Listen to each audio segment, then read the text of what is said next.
سامعین و حاضرین و ناظرین السلام علیکم۔ آج آپ کے سامنے نواسہ رسول سلطان کربلا سید الشہداء امام علی مقام امام عرش مقام امام حسین رضی اللہ تعالیٰ عنہ کے فضائل و مناقب بیان کروں گا۔ اہل بیت کی محبت ایمان کا حصہ ہے، کیونکہ نبی علیہ الصلوۃ والسلام نے فرمایا تھا حجۃ الوداع کے موقع پر کہ میں تم میں دو چیزیں چھوڑ کے جا رہا ہوں، پہلی چیز قرآن مجید، دوسری چیز میری اہل بیت، ان دونوں کو لازم پکڑے رکھنا، تم میرے بعد کبھی گمراہ نہیں ہوگے۔ انا تارک فیکم الثقلین، یہ الفاظ ہیں صحیح مسلم شریف کے۔ تو اہل بیت کی محبت ہر مسلمان کے دل میں رکھ دی گئی، ہر مومن کے دل میں رکھ دی گئی۔ امام حسین رضی اللہ تعالیٰ عنہ بھی اہل بیت کے ایک فرد ہیں، ان کی فضائل، ان کی شان آپ کے سامنے رکھتا ہوں۔ امام حسین رضی اللہ تعالیٰ عنہ 5 شعبان المعظم کو پیدا ہوئے۔ آپ کے القابات جو نبی علیہ الصلوۃ والسلام نے دیے، پہلے بھی عرض کر چکا ہوں، جتنے القابات دیے جائیں کم ہیں، لیکن نبی علیہ الصلوۃ والسلام نے فرمایا صبغۃ الرسول ریحانۃ الرسول، رسول کی خوشبو۔ کیا مطلب؟ احادیث میں آتا ہے نبی علیہ الصلوۃ والسلام سیدہ زہرا سلام اللہ علیہا کو فرماتے، میرے پاس میرے نواسوں کو لاؤ، میرے بیٹوں کو لاؤ، کیوں؟ میں ان کو سونگوں۔ آپ سونگا کرتے تھے اور فرمایا کرتے تھے حسن و حسین کے جسموں سے جنت کی خوشبو آتی ہے، اسی لیے تو فرمایا ریحانۃ الرسول صبغۃ الرسول۔ ترمذی کی حدیث ہے، فرمایا حسین اسبات میں سے ایک صبغت ہے، یہ میرا بیٹا ہے، میری بیٹی کا بیٹا ہے، میرا حکمن بیٹا ہے، میری بیٹی کا حقیقتاً بیٹا ہے، اور اسبات میں سے ایک صبغت ہے۔ صبغت کا کیا مطلب؟ صبغت ایسے درخت کو کہتے ہیں جس کی جڑ ایک ہو لیکن شاخیں مغرب و مشرق میں پھیلی ہوئی، شاخیں بہت ہوں۔ آج دیکھیے 2 طرح سے اس حدیث کی شرح کی گئی، محدثین نے فرمایا یزید جو کہ امام حسین کو مٹانے والا تھا، آپ کی نسل کو ختم کرنے والا تھا، دیکھو آج مشرق و مغرب میں حسینی سید کتنے ہیں، گویا یہ بھی صبغت ہے، درخت جڑ ایک تھی حسین، اور اولاد حسنی سادات اور سید زادے آج دنیا کے کونے کونے میں پھیلے ہوئے ہیں، یہ ان کی شاخیں ہیں۔ دوسری شرح فرمائی اس حدیث کی، فرمایا امام حسن جو آپ کے بڑے بھائی ہیں، حسنی سید اور سادات بہت کم نظر آتے ہیں دنیا میں، لیکن حسینی سید زادے اور حسینی بیٹے، حسینی جوان بہت زیادہ ہیں، دنیا کے ہر خطے میں موجود ہیں۔ تو گویا یہ بھی صبغت ہے کہ جڑ ایک امام حسین اور شاخیں دنیا کے کونے کونے میں پھیلی ہوئی۔ امام حسین رضی اللہ تعالیٰ عنہ کی جب ولادت ہوئی، نبی علیہ الصلوۃ والسلام کی بارگاہ میں سیدہ سلام اللہ علیہا نے خوشخبری بھیجی، نبی علیہ الصلوۃ والسلام نے اپنے لعاب مبارک سے گٹی دی، ارے میری اور تیری گٹی، تیرا نانا میرا نانا، میرا باپ تیرا باپ، میرا رشتہ دار تیرا رشتہ دار دے، لیکن امام حسین علیہ السلام کی گٹی سید الانبیاء نے دی۔ امام حسین کی پہلی خوراک جو پیٹ کے اندر گئی وہ پاکیزہ لعاب، اس دنیا کا پاکیزہ لعاب جو جنت کی خوشبو سے بہتر ہے، جو جنت کے پانی سے بہتر ہے، جو جنت کے دودھ شراب سے بہتر ہے، وہ ہے تیرے میرے پیارے لجپال نبی اکرم صلی اللہ تعالی علیہ وسلم کا لعاب دہر۔ آپ نے امام حسین کے دائیں کان میں اذان دی، بائیں کان میں اقامت تکبیر کہی، پھر عقیقہ کیا گیا، پھر نبی علیہ الصلوۃ والسلام نے ارشاد فرمایا، ترمذی میں ہے، سیدہ کو کہ آپ اس کے حسن کی طرح بال منڈوائیں اور بالوں کے برابر سونا چاندی صفہ والوں میں مساکین میں تقسیم کر دیں۔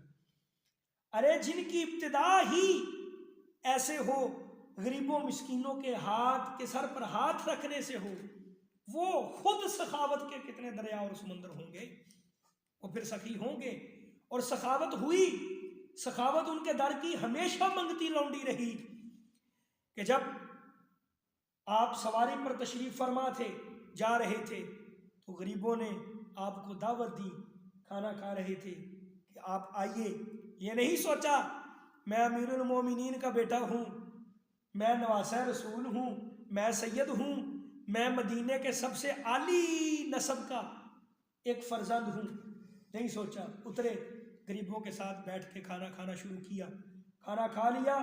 کھانا کھانے کے بعد کہا، فرمایا آپ نے دعوت دی، میں نے قبول کی، میں نے کھا لی، اب میں دعوت دوں گا، آپ قبول کرو گے؟ آپ نے ان کو بلایا اور جتنا کچھ کھانے کو تھا سارا ان کی بارگاہ میں پیش کیا، دراہیم و دنانیر ان کی بارگاہ میں پیش کیے۔ اور دیکھو سخاوت ان کے در کی منگتی کس طرح ہے، اور جن کی گٹی میں سخاوت رکھ دی ہو، اور جن کے ابتدا میں بالوں کے وہ سونا چاندی مساکین کو دے دیا گیا ہو، پھر وہ ساری زندگی سخاوت کرتے رہتے ہیں۔ یہی نہیں، آپ کی زوجہ نے آپ کے لیے کھانا تیار کیا، آپ کو بلاوا بھیجا گیا، کھانا تیار ہے، آپ کے تناول فرمائیں، اور اپنے ساتھیوں کو بھی اگر لانا چاہتے ہیں تو لے آئیں۔ آپ مسجد نبوی شریف میں جاتے ہیں، جو مساکین غریب بیٹھے تھے ان کو ساتھ لیا، اپنے گھر چلے گئے، بیوی کو کہا میں اس حق کی قسم تمہیں دیتا ہوں جو حق میرا تجھ پر ہے، تمہارے گھر میں جو کچھ ہے کھانے کے لیے لے آؤ، کپڑے ہیں لے آؤ، خوشبو ہے لے آؤ۔ کیا ہوا؟ زوجہ نے حکم کی تعمیل کے مطابق سب کچھ لا کے رکھ دیا۔ امام حسین رضی اللہ تعالیٰ عنہ نے اپنے ساتھی غریبوں مسکینوں کو کھانا کھلایا، کپڑے پہنائے، پھر خوشبو لگائی، پھر اپنے گھر سے رخصت کیا۔ یہاں تک کہ گلی محلے والے کہہ رہے تھے آپ کی زوجہ کو کہ آپ کے گھر آج مساکین کا میلہ لگا ہوا تھا، آج مساکین محتاج آئے ہوئے تھے، آج جولیاں بھر بھر کے گئے ہیں۔ اور یہ کیوں نہ ہو؟ کیونکہ سیدہ نے تربیت ہی غریبوں کی مدد کرنے کی تھی، یتیموں کے سر پر ہاتھ پھیرنے کی تھی، مسکینوں کی مدد کرنے کی تھی۔ تو پھر ساری زندگی آپ نے یتیموں غریبوں کا ساتھ دیا، ان کی مدد کی۔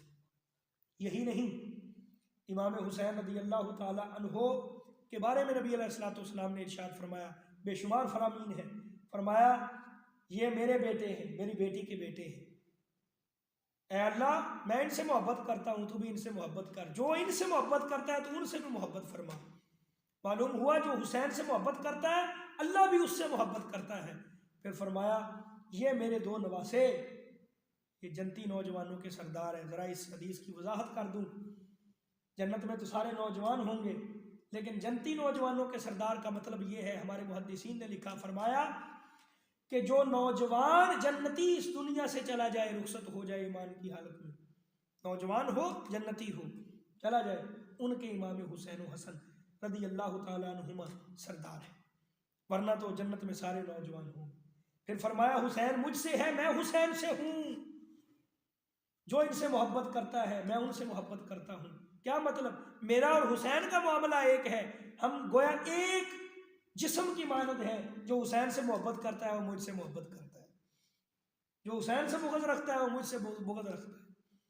اور اس دنیا میں اہل بیت سے بغض رکھنے والے ہزاروں آئے ہزاروں گئے، ان کا کچھ نہ بن سکا، آج انہیں کوئی نہیں جانتا۔ وہ اس گھرانے کو تو سارے جانتے ہیں، اس کے ساتھ ساتھ اس گھرانے سے جو لوگ محبت کرتے ہیں ان کو بھی سارے جہان والے جانتے ہیں۔ یہ ہے اہل بیت کی شان۔ اہل بیت کی شان کیوں نہ ہو کہ اللہ نے انہیں پاک کر دیا، انما یرید اللہ لیذھب عنکم الرجس اہل البیت ویطہرکم تطہیرا، یہ اہل بیت کی شان ہے۔ پھر آپ نے خود اپنے متعلق ارشاد فرمایا کہ جو ہم سے محبت کرتا ہے کل بروز قیامت میں اور محبت کرنے والا دو انگلیوں کی طرح ہوں گے، شہادت کی انگلی اور درمیانی انگلی کو اکٹھا کر کے ارشاد فرمایا ہم کل بروز قیامت اس طرح ہوں گے۔ تو بھائی جس کا حشر حسین کے ساتھ ہو جائے اس کو اور کیا چاہیے؟ وہ تو کامیاب و فلاح ہو گیا۔ پھر عبادت کا، نماز روزے کا اتنا شوق تھا، حج کا اتنا شوق تھا۔ امام زین العابدین آپ کے بیٹے فرماتے ہیں والد گرامی کو اتنی محبت تھی نماز کے ساتھ، دن اور رات میں 1000 رکعت نوافل ادا فرمایا کرتے تھے۔ فرمایا پیدل حج کرنے کا اتنا شوق تھا کہ 25 حج آپ نے پیدل فرمائے۔ عبادات کی کثرت کرتے آپ، یہاں تک کہ 10 محرم الحرام کو بھی آپ نے اپنے عباس علمدار کو فرمایا تھا، کاش کبھی آج رات مل جائے میں نماز پڑھ لوں، میں نوافل پڑھ لوں۔ آج کہاں ہیں حسینی دعویٰ کرنے والے، نماز روزے حج کی پابندی کرنے والے کہاں ہیں؟ وہ حسینی کردار یہ ہے، یتیموں غریبوں مسکینوں کی مدد کرنا، دین پر پہرا دینا، نماز روزے کی پابندی کرنا، عبادت کے اندر شوق ذوق کا پیدا رکھنا، یہ ہے حسینی کردار۔ آج حسینیت زندہ باد کے نعرے رہ گئے ہیں، آج حسینی نام لکھنے کی حد تک رہ گئے ہیں، لیکن حسینی کردار کہیں کہیں ملتا ہے۔ اور جس کو نماز نہیں پڑھنی آتی اور جو استطاعت ہونے کے باوجود اس جہاز کے ہوتے ہوئے حج نہیں کر پایا، وہ حسینی ہونے کا دعویٰ کرے، وہ کہاں کا حسینی ہے؟ حسین نے تو پیدل حج کیے تھے، حسین نے تو دن رات میں 1000 رکعت نفل ادا کیے۔ فرمایا عمر بن لیث رحمۃ اللہ تعالیٰ نے، آپ کے پاس بڑی فوج تھی، آپ نے فوج کو اکٹھا کیا، کہا کاش کہ کربلا کے اندر میں زندہ ہوتا، میرے پاس یہ فوج ہوتی تو امام حسین رضی اللہ تعالیٰ عنہ کی مدد کرتا۔ یہ محبت کا انداز تھا کہ اس وقت کے بزرگ اللہ کے ولی کی خواب میں نبی علیہ الصلوۃ والسلام تشریف لائے، آپ نے خوشخبری سنائی عمر بن لیث رحمۃ اللہ تعالیٰ علیہ کے متعلق کہ ان کی محبت کو ہم نے قبول کر لیا، ان کی بات کو ہم نے سن لیا، دیکھ لیا، قبول کر لیا۔ پھر خوشخبری ان کو سنائی گئی تو بڑے خوش ہوئے، اور مدارج النبوہ میں شاہ عبد الحق مرثد دہلوی رحمۃ اللہ تعالیٰ علیہ نے اس واقعہ کے اندر اضافہ فرمایا، جب عمر بن لیث رحمۃ اللہ تعالیٰ علیہ اس دنیا سے چلے گئے، خواب میں بعد میں کسی کی آئے تو پوچھا گیا آپ کے ساتھ کیا معاملہ ہوا؟ فرمایا اللہ نے مجھے جنت عطا فرما دی، مجھے بخش دیا۔ کہا کس سبب سے؟ عمر بن لیث رحمۃ اللہ تعالیٰ علیہ خواب کے اندر ارشاد فرماتے ہیں مجھے امام حسین رضی اللہ تعالیٰ عنہ کی محبت کی وجہ سے بخش دیا گیا۔ تو اہل بیت کی محبت ایمان کا حصہ ہے، اہل بیت سے جو بندہ محبت نہیں کرتا وہ کامل مومن نہیں ہے۔ بالآخر 56 سال کی آپ نے عمر پائی، 5 ماہ 5 دن، 56 سال 5 ماہ 5 دن کی عمر میں آپ اس دنیا سے رخصت ہوئے۔